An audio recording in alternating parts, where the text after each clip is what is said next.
Hello friends, आप BBC को जानते ही हो कि किस तरह से भारत के खिलाफ हमेशा से रिपोर्टिंग करता आया है। ब्रिटिश ब्रॉडकास्टिंग कॉरपोरेशन यानी बीबीसी भारत के प्रति हमेशा से दुर्भावनापूर्ण रिपोर्टिंग करता आ रहा है। इसके कई आरोप भी उस पर लगे हैं, लेकिन वो कभी भी इससे बाज नहीं आया। बीबीसी ने वैश्विक मीडिया होने के बावजूद निष्पक्षता की जगह हमेशा भारत पर जहर ही उगला था। ऐसा कुछ ही अयोध्या में 22 जनवरी को राम मंदिर के प्राण प्रतिष्ठा को लेकर बीबीसी ने किया था।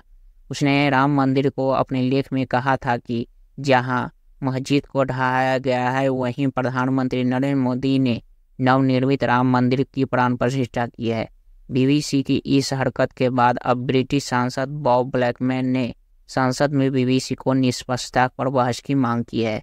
बॉब ब्लैकमैन ने बीबीसी की ओछी रिपोर्टिंग के मुद्दे को ब्रिटेन की संसद में ही उठाया और कहा कि भगवान राम की जन्म स्थली अयोध्या में बने राम मंदिर में प्राण प्रतिष्ठा हुई, जिसे पूरे विश्व भर में रहने वाले हिंदुओं को खुशी हुई। लेकिन अफसोस की बात यह है कि बीबीसी ने इसे एक मस्जिद के विनाश स्थल पर बना हुआ करार दे दिया। अपनी रिपोर्टिंग में बीबीसी ने इस बात को भूल गया कि 2000 साल से वहां पर एक मंदिर ही था। साथ ही मुस्लिमों को मस्जिद के लिए शहर के पास ही 5 एकड़ जमीन आवंटित की गई। ब्रिटिश सांसद ने बीबीसी को पक्षपाती, भड़काऊ और भेदभावपूर्ण करार दिया।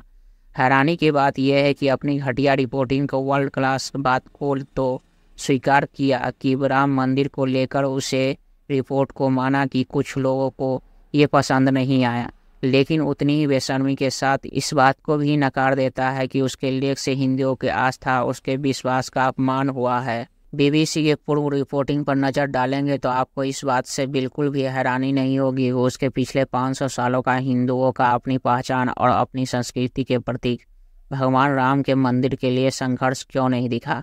राम मंदिर समेत अपनी संस्कृति को बचाने के लिए कितने हिंदुओं ने अपनी जीवन का बलिदान किया। इस बात से बीबीसी जैसे चैनलों को कोई अंतर नहीं पड़ता। वो इस बात को भूल गया है कि राम मंदिर पर सर्वोच्च न्यायालय ने सबूतों के आधार पर वर्ष 2019 में फैसला सुनाया था।